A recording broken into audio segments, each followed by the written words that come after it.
Hello everyone. Thank you for joining us today. I'd like to welcome everyone to today's AHCI MENA second webinar. And today's topic is about research challenges in the Middle East. The webinar will be presented by Dr. Ibrahim Janahi, the Chair of Medical Education and the Division Chief of Pediatric Pulmonology at Sidra Medicine. Dr. Janahi's area of clinical expertise includes interventional pulmonology, chronic lung diseases with genetic basis, and rare lung diseases in children.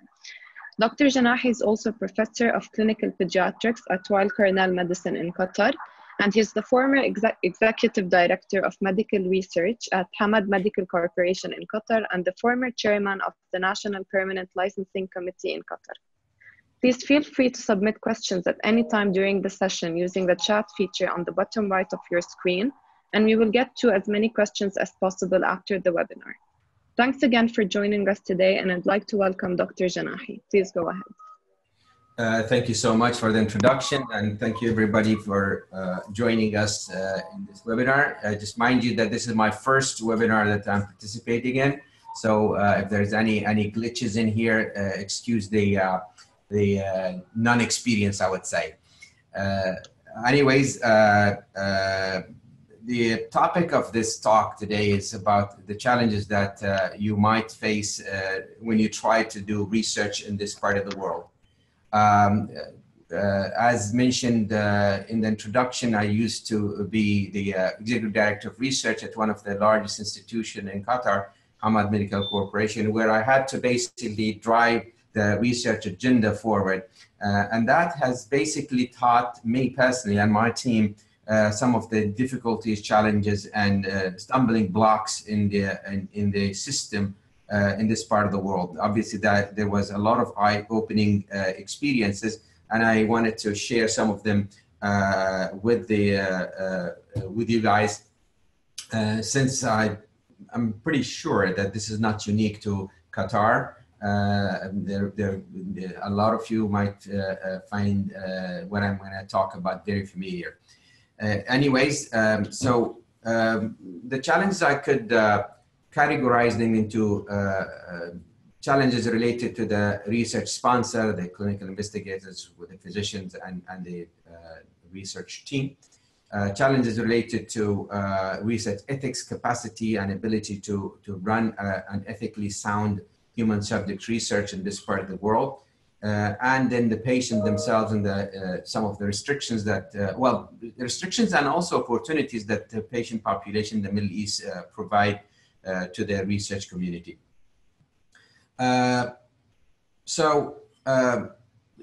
We'll go through some of these in more details as we move on. So the domains of an infrastructure for clinical research. Obviously, you do need to have a research ethics capacity and regulations that would govern how you do research in here in a way that is consistent with the international standard of doing human subject research.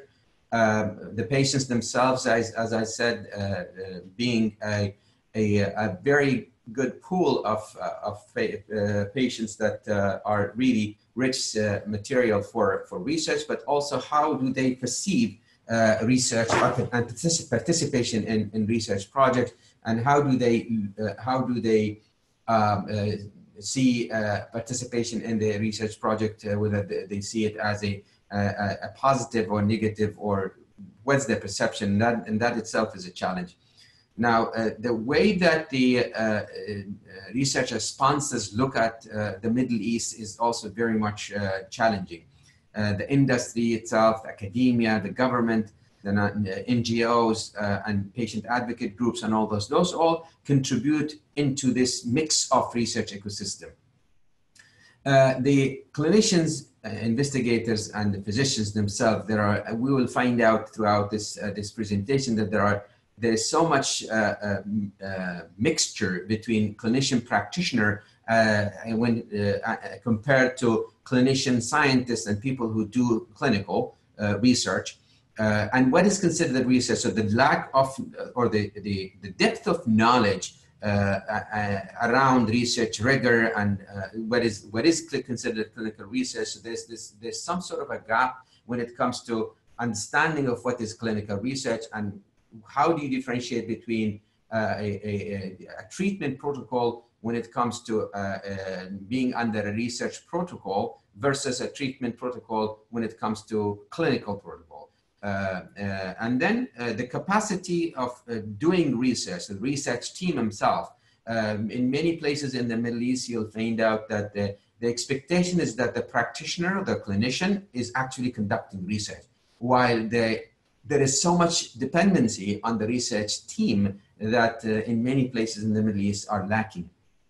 And you would find that some pockets of the Middle East have more mature systems of CROs, while in many other places the CRO business does not exist to start with, and therefore there's so much dependency on physicians, nurses, who are actually clinicians, and they might not be necessarily well acquainted or well educated around research protocols and research regulations and ethics, that they are conducting research, and that brings in a whole set of quote-unquote dysregulation and quote-unquote challenges and potential risks on patients. The amount of time and funding and FTEs that are allocated for research itself is very much challenging as well. And anyway, we will go through some of the details as we move on. So let's tackle the first challenge, which is the research sponsor, the clinical investigators and the physicians. So national health strategies in different countries in the Middle East. First of all, not all of the Middle Eastern countries have national health strategies to start with. And obviously, when you are doing clinical research that is not linked to a strategy, that becomes rather, I would say, haphazard sort of research conduct. It becomes more of a hobby than a strategic plan of doing research. And mind you that research and clinical research, human subject research, always has to feed into betterment, improvement in patient care and in health of the population and health of an individual person living in that place. So that needs an overarching strategy, health strategy. And unfortunately, some of the countries in the Middle East, they do not even have a health strategy, national health strategy. Now, in those countries who do have national health strategy, they not necessarily have national research strategy. That's another, so it's a branch of a national health strategy to have a national human subject research, national research to start with, and then human subject research as part of the national research strategy. So we're talking about the high level of prioritization of your focus when it comes to health. And mind you that research is only a pillar of health system. If you look at it in a silo, you tend to get into a lot more trouble if you are, first of all, if you don't have a national strategy, or you don't have a national health research strategy, or you don't have any strategy, you tend to sort of get in challenge of trying to survive and try to do research when there's no common understanding, common direction, common strategy. And therefore, having a national health strategy and other research strategy is of paramount importance when it comes to conducting proper research in the region. And the lack of that, obviously, is one of the biggest challenges that the Middle Eastern countries suffer from.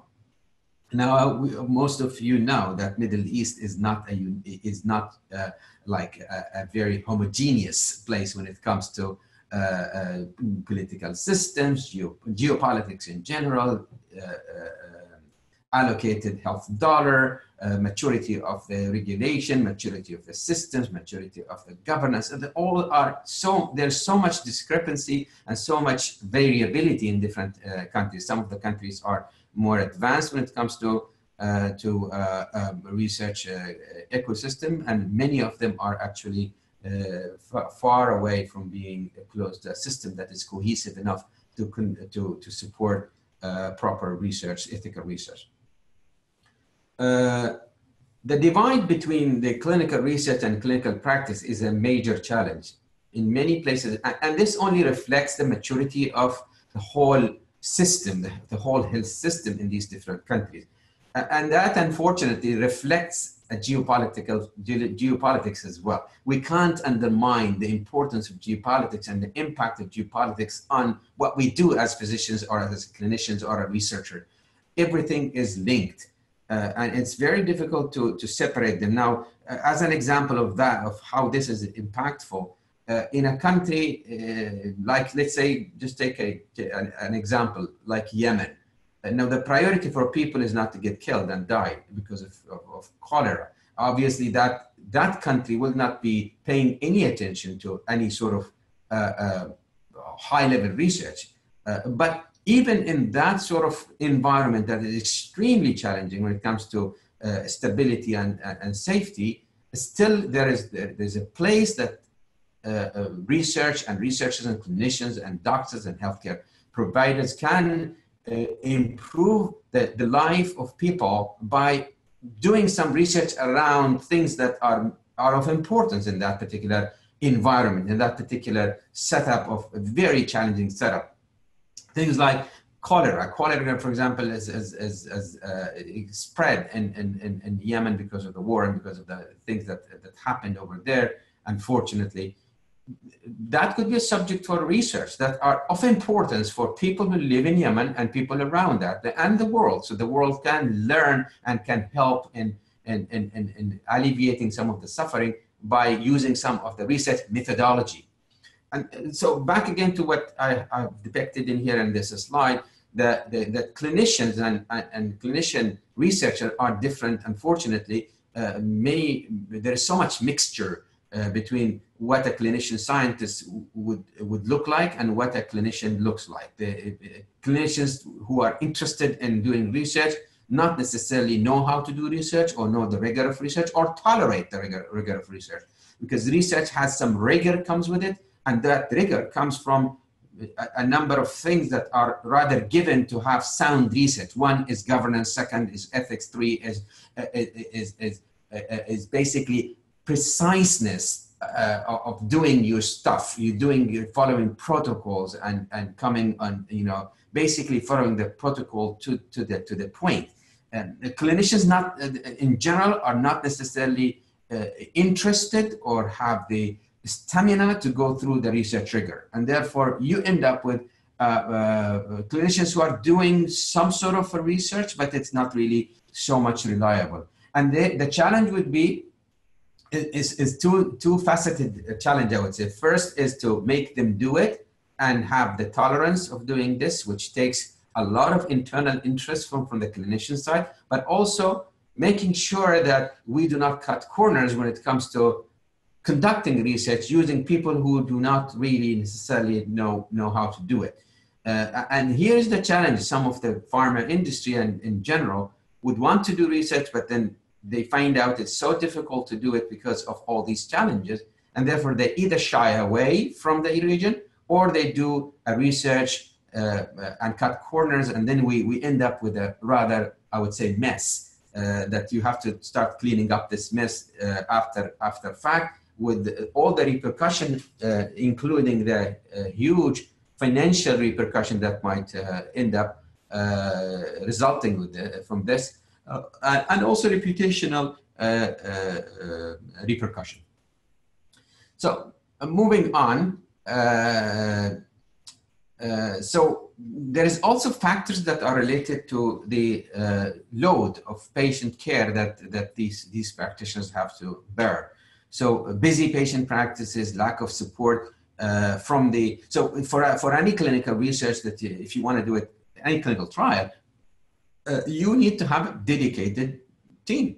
You need to have at least a couple of people who can basically follow the protocols, do the informed consents, fill in the paperwork for the regulatory body, feed in reports, send reports back to the sponsor, and so that is not the clinician's job, because otherwise he or she wouldn't be able to see patients where he's supposed to do.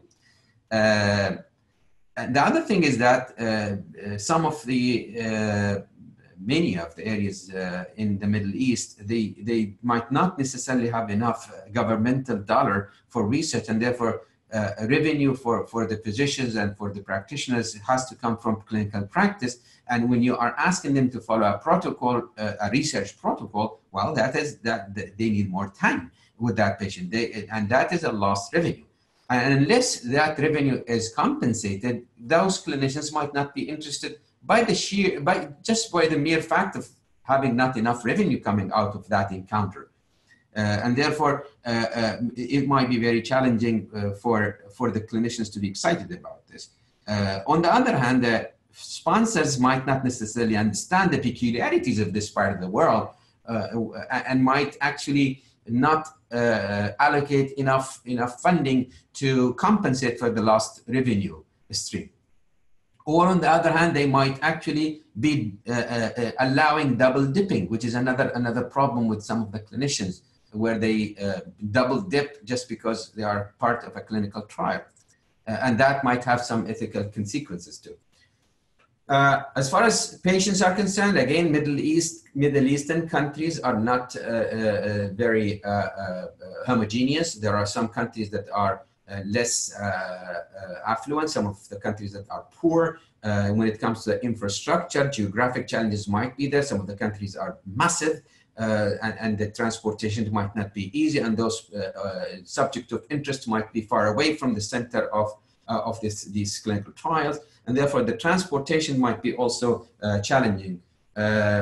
Some procedures challenges might come in, including regulatory issues, health systems, access to, like some of the countries might have more than one health system, and one system might not be accessible to the other system. Meaning, if you are part of, let's say, a private scheme of healthcare, you might not have the opportunity to access public health, and the vice versa. The other challenges related to the study design itself. Industry in general tend to narrow the eligibility criteria to get the purest outcome from any given clinical trial. And that might actually deprive some of rather close to be eligible subjects to be enrolled in the clinical trial. And that clinical trial medicine, the medicine that's covered by the clinical trial, might be the only option that that patient might have to get treated. And therefore, the narrow eligibility criteria might actually exclude patients who might actually benefit from this clinical trial. And that is another challenge. So we do see some of the clinicians very, very committed,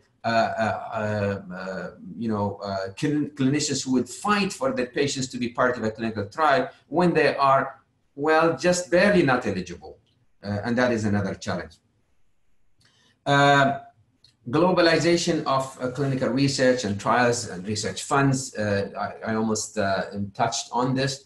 And I did touch things around incentives that are allocated for the physicians who are participating in clinical trials, same thing for the patients and so on. Those are, again, they are not really homogeneously, I can't just put a blanket statement that the Middle East is like this, because the Middle East is so different. There's so much variability. You can't compare like Qatar to Yemen. Or, there's so much difference in the population, in the affluence, in the availability of fund, and maturity of the system, and governance, and so on. So there's so much variability, and that is challenging too. The other thing is that we should know that the cost of enrolling a given subject into a clinical trial is much cheaper in this part of the world as compared to the United States. The Middle East and the Indian subcontinent, some of the Eastern European are much more, much cheaper for a clinical trial to be run in here. But then the challenges, as I said, are around regulation, ethics, ability to do the whole thing that we were just talking about since a few minutes earlier. Now, the second main challenge, as I indicated, is the research ethics capacity. The national regulation, institutional assurances, regulatory committees, IRBs, and researchers and conflict zone. That Middle East, unfortunately, is not poor of that. There's so much conflict zone in the Middle East. So very few countries in the Middle East would have a mature system that is as mature as the Western world. There are only few that you would compare to some of the more mature Western world. It starts, as I said, from the national strategy down to national health strategy, national research strategy, then national regulations around human subject research and research in general, then the different institutions that call themselves academic institution and might not necessarily have the requirements of an academic system. There are there are institutional review boards in some of these countries, but not all the different institutions in different countries have IRBs, and that is hugely challenging. The knowledge of the different participants into research, like the physicians and nurses and others, the knowledge around clinical research is very variable, and majority of it is very amateurish and very incomplete. The conflict zones obviously are a huge challenge, but as I said earlier around Yemen, that conflict zones, yes, they are extremely difficult to do stuff, but on the other hand, they are probably going to be the most they are going to be the mostly benefiting from the outcome of the research that are relevant to their area, to their challenges. I know of more than 1,000 projects that's happening in the Syrian area, and there are many organizations who are trying to do some sort of systematic review, analysis, research in the different Syrian zones, whether they are the more calm areas or more flammable areas. These are some of these. Obviously, there are a few studies that looked into the frameworks of research ethics and capacity. And these are, I'm going to leave you with these slides so you can go back to some of the references. So we will not go through the details of these. These are available and you can read them. So these, some of the references around research ethics and governance, as we all know, relates to Declaration of Helsinki, ICH, GCPs, WHO, NCI, OMS. Those are just some of the guidelines that are internationally acceptable as references. So in this study, the authors looked into, tried to analyze what's available, and this is a bit older study in 2012, I think it was published. And they looked into the different Middle Eastern countries. Where do they stand when it comes to the internationally acceptable guidelines and standards? So the conclusion of this study was that there was many differences obviously existing in terms of whether the countries in the Middle East have research ethics guidelines or not. And therefore they classified the countries into two main groups. The countries in the first major group, they already had guidelines. These can be divided, and they divided them into two subgroups according to whether they have a special national research ethics guidelines or not. There was Group A and Group B.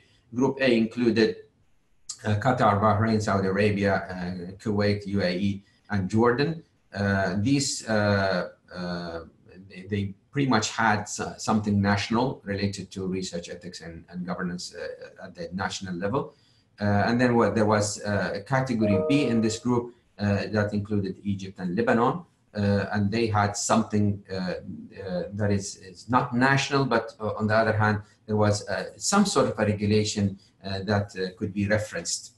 The second major group was contained those countries who had no special guidelines. They only referred back to some of the international guidelines that I mentioned earlier. Only 10 documents related to biomedical research ethics were found. 5 of them were guidelines, 3 were national laws, and 2 of these were medical codes. And this is across the whole Middle East. The table is there, and I'm going to, as I said, leave these slides with you so you can reference back if you like. Now, the Qatari guideline contained the most protection against, well, obviously, this was around ethics and how human subject protection, basically, protection program. The Qatari guideline contained the most protection, which included 19 points of these points that they measured against, followed by the Saudi. They had clinical trial requirement guidelines, which had 15 points of protection. And then another guideline in the Saudi, which is ethics of the medical profession. And then the Jordanian Lebanese guidelines, they included a good number of protection items for the human subject research.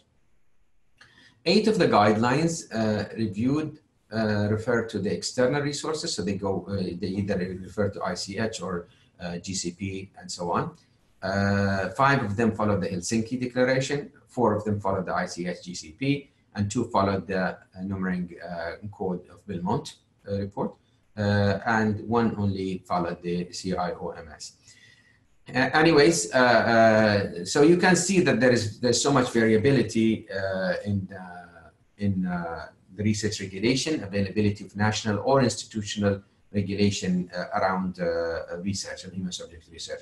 Now, when it comes to capacity building, so we do need to have some sort of a systematic programs that would basically prepare people to conduct research. So they need to understand what entails to do research. They need to understand research ethics, IRB approval, structure, design, analysis, reporting, how long you're going to keep it, the ICFs and so on. There's so much in relation to conducting human subject research. That's a mixture of human protection, research rigor, scientific merit, peer review. All those are usually embedded into curricula that are offered in a systematic way. In the Middle East, there are only few places that offer formal training in research. Many institutions in the Middle East offer courses, research methodology courses, but those are not,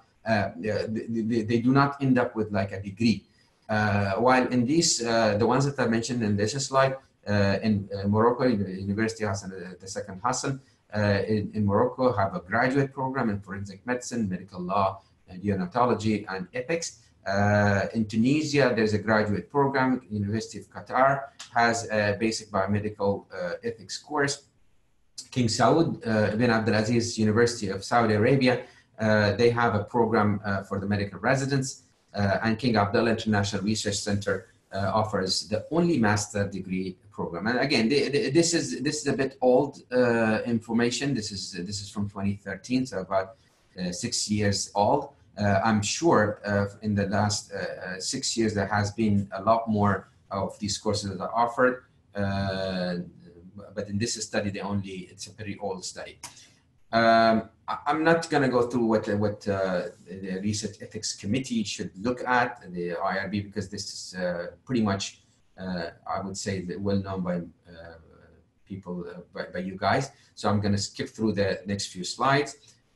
Basically, these slides describe what an IRB will do, what sort of decisions an IRB would take, either it's an exempt or an expedited or a full board. Things that are of interest in IRB, things like conflict of interest, assurance of human subject protection, and so on. These are all the IRB business that needs to be. Now, many of the research review committees in the Middle East, they call themselves research review committee, but they really do not follow the strict guidelines that a given IRB should do.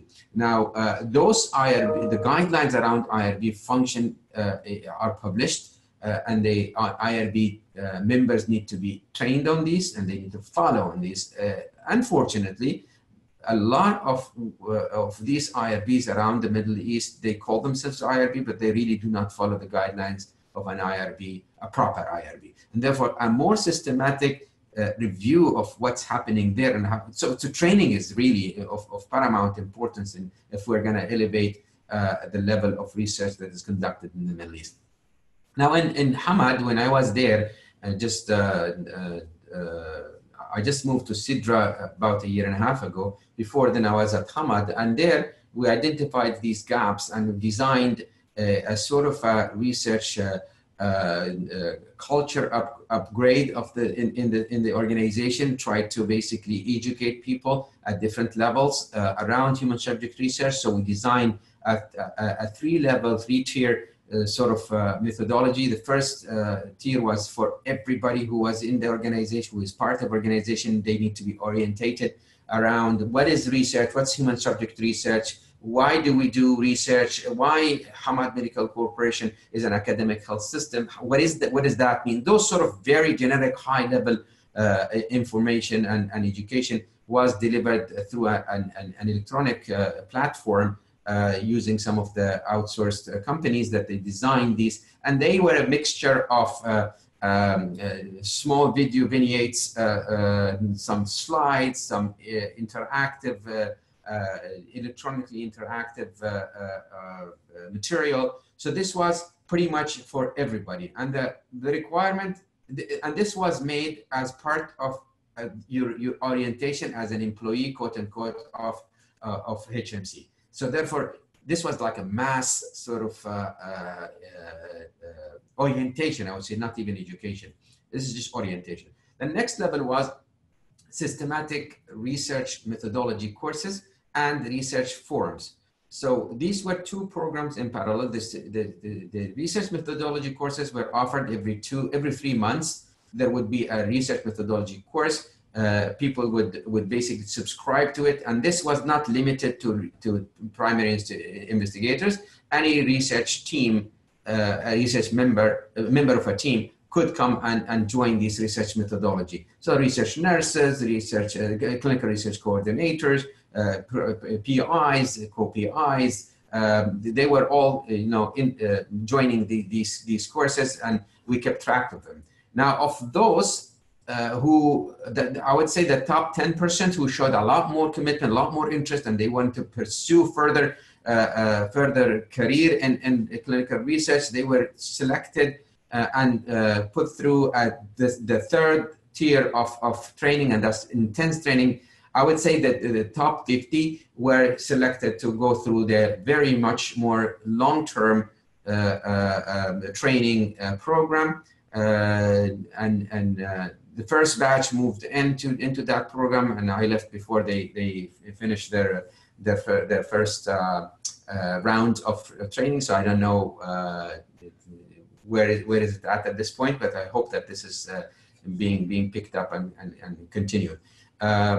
So on the other hand, parallel to that, there is research forums, and each forum, well, it's like every 2 to 3 months there is a research forum around the theme, like cardiac diseases or vascular diseases or mental health, genetic diseases, neuroscience, and these are open forums for people who are interested in that particular theme. They would attend, and there would obviously there'll be papers, abstracts, presentations. So people would share their in the morning they would share their whatever research they have, and there's a peer review process for selecting the best presentations and so on. And in the afternoon there is like the research quote unquote clinic, where the experts would sit into these different pods, and whoever is interested in getting a consult around whatever, study design, funding, grant writing, manuscript writing, the presentation, whatever is related to research, they would go and have a one-to-one interaction with the subject matter experts. So that was the activity that we've done, and this lasted for about 3 years. We've had a lot of interest around this, and people, I think they really got into this, and at least until the time I left HMC, there was a lot of excitement around this. Anyways, there's also some activity going on around education and training and research methodology and so on. This is another example, the Meriti program, which has unfortunately very few from the Middle East who joined this program. There is also another program run by the American Thoracic Society, which is called the MECOR, and they run it in Turkey. They've run, I think, 3 courses of those. Those are very nice courses as well. It's around research methodology, so building capacity around research teams and researchers and so on. I'm going to skip this one now. The third and the last challenge is around patients and patient perception of research in the Middle East is very mixed. The majority of people in the Middle East, I would say, in general, Middle Easterns have this culture of doing good. They want to do good for the others, so there is so much interest in that. But on the other hand, there's so much, I would say, and discomfort when it comes to enrolling themselves into a research project, because they always have this mental picture of being used, quote unquote, used as subjects. And so the culture itself is not as mature. A part of it is basically the whole Middle Eastern instability or geopolitics and so on. It just pours into everything. But other part is that we as the advocate for proper clinical research have not done enough advocacy around the importance and the benefits of doing clinical research and being enrolled in a clinical research, how that is going to benefit themselves and benefit the others as well. The other thing is that priorities of patients might not necessarily coincide with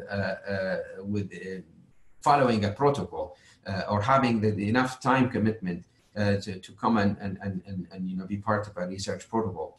As I said, poor awareness, lack of trust, and time constraints are all some of the challenges. Cultural compatibility might also face some challenge.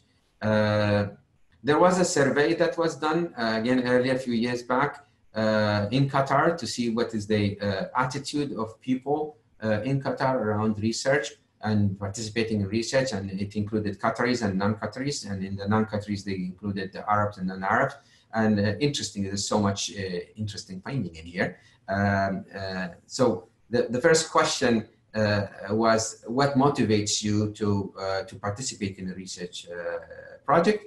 And you can see that most importantly, so they were asked, what is the most important, the second most important, third most important cause or reason why you want to join or why you accept to join a research project. And interestingly, as you can see in the slide, the most important thing for majority of participants was to help others. And this was interesting, that reflects the culture. We want to be good for the others. The second one was thought it might actually improve my access to healthcare. And that tells you that there is access of care issue in this part of the world. People might think that, and this is Qatar. Qatar provides healthcare for everybody who lives in here pretty much for free. And still, there is this worry. I'm sure if you conducted this in different countries in the Middle East, you'll find different results, obviously, because the access to care might not be necessarily the same as Qatar. And then, again, Qatar, being an affluent country, is still the third most important reason why they wanted to join, or the third rank as the first most important is for the money. And that tells you something around the allocated incentives for the people to be part of of a research protocol. So what made them not participate? Lack of interest.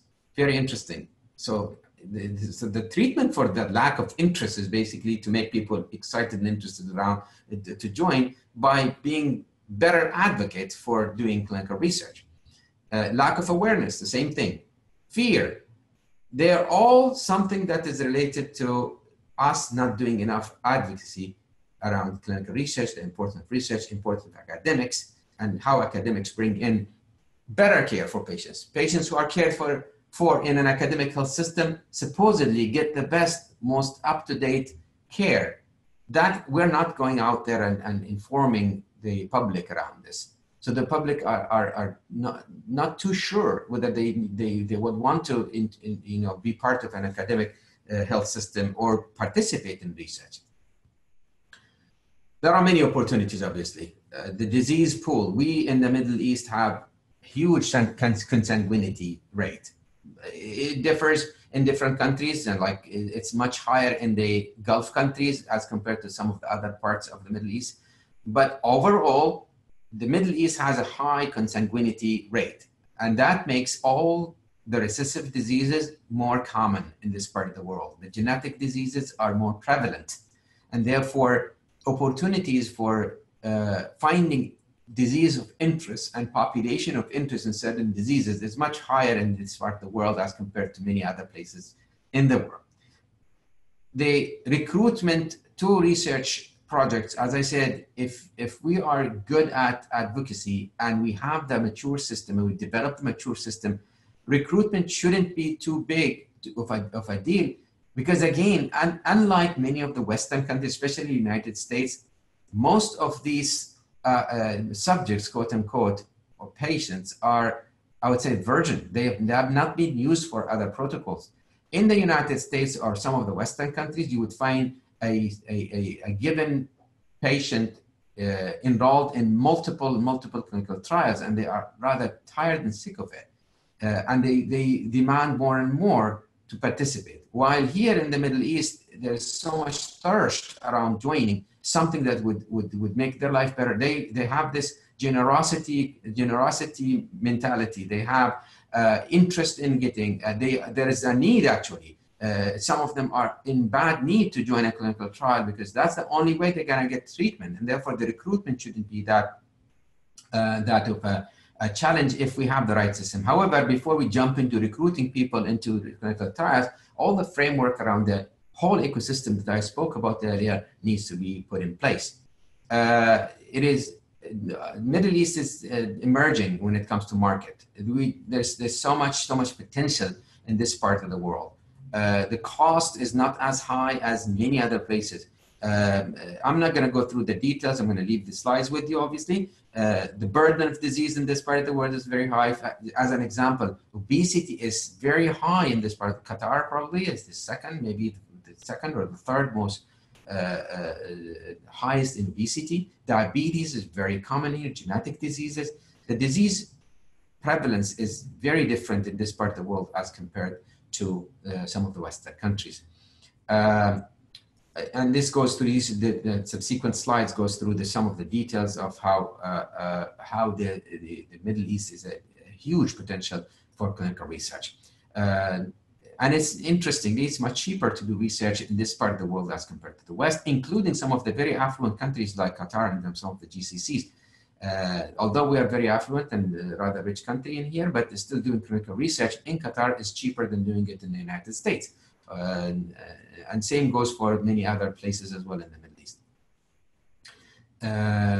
And these are some of my references. And actually, I'm going to stop in here and ask if there's any questions. I did receive the first question yesterday around the relationship, how the governments affect the government's directions affect research. And I think my presentation today, I hope that I answered that question in this presentation. And if there's still a question around that, please send me your comments or question again. So thank you so much for accepting my presentation and being part of this. It's very exciting. Thank you, Dr. Janahi, for putting up this presentation and hosting this informative webinar. Please, everyone, if you have any question, if you can type it now using the Q&A feature on the bottom of your screen or the chat feature. We did have one comment from our attendee saying that at the AUB Faculty of Medicine, we do offer a certificate in clinical research as well as a master degree in clinical research as part of the Scholars in Health Research program. Yeah, I assume that there will be a lot more out there. I was just reading off this study that was published. Yes.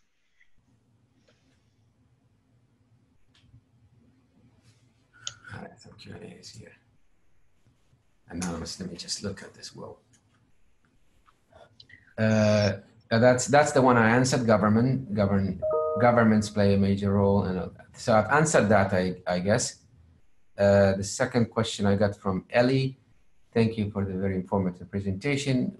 What is your perspective on enhancing collaborative research across the Arab world? Now, I think there's plenty of opportunities to collaborate. But I can't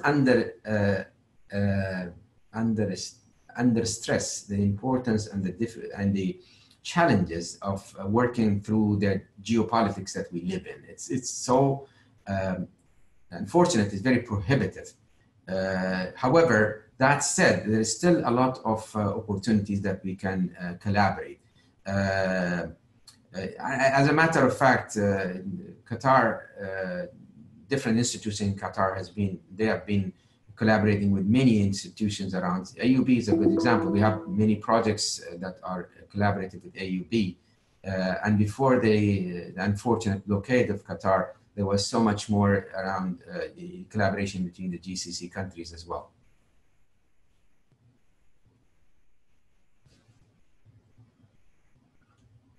I think that's it. Just wait a minute. Someone wants to type another question.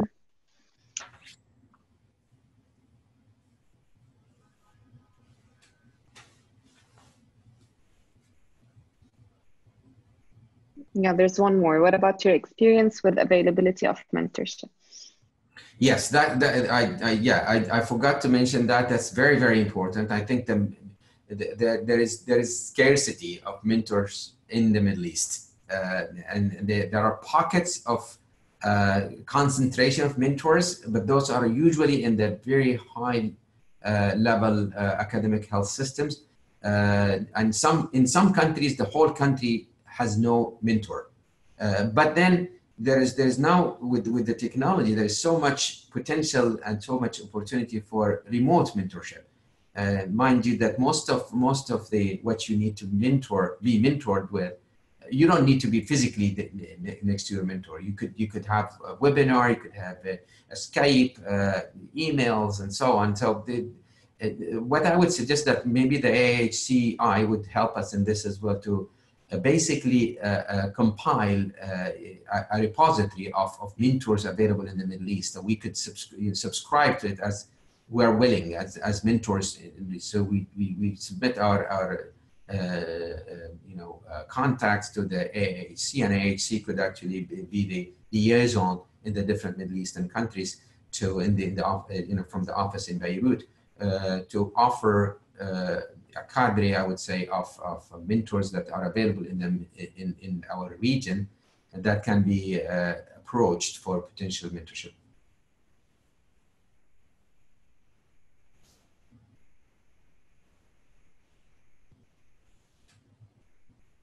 Dr. Janahi, there's one on the chat feature if you want to read it out for everyone. Where is the chat feature now? Okay, I'll read it out.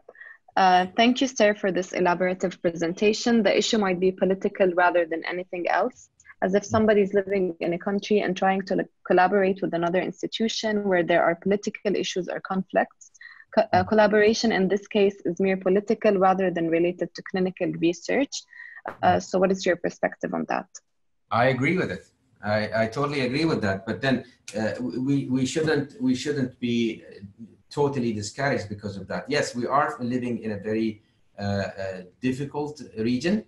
It's unfortunately fragile. There are lots of geopolitical restrictions, but there are ways around all of this. There are things that can be done. It doesn't have to be perfect, but we still can do a lot and help this region a lot more than what we imagine. By collaborating, by being open-minded, by not buying into these restrictions. Really, as a clinician scientist, as scientists, as people who are interested in academia, we should really try to, as much as possible, make our business sterile from the business of geopolitical restrictions. Like, the athletes, the sports people, they try to, protect their business from geopolitical influence. We should do the same thing. Why not? I mean, we have a much higher cause to strive for, and we shouldn't really buy into or just accept the geopolitical restrictions. Given the era of the open air communication and collaboration, why not?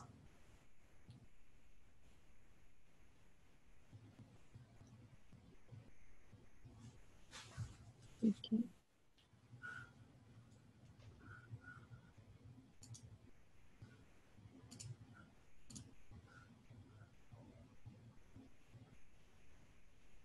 There's a question by Dr. Kamal Badr.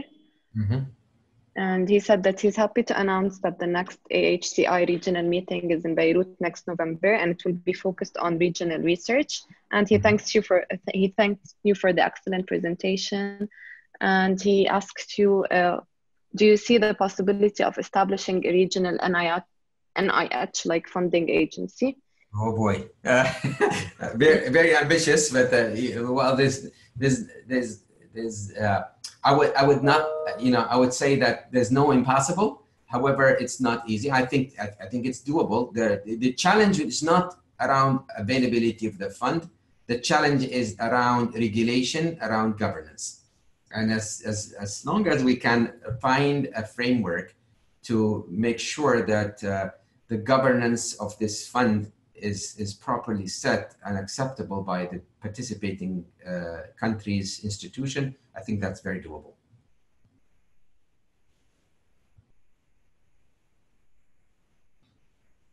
And it's really my pleasure to be part of this. Okay. Definitely, it's an exciting opportunity. Yeah, thank you again for your effort and time. Thank you everyone for attending the webinar. We hope you enjoyed the presentation, and we will of course keep you posted on future webinars. Thank you, Dr. Janahi, again. Thank you. Take care.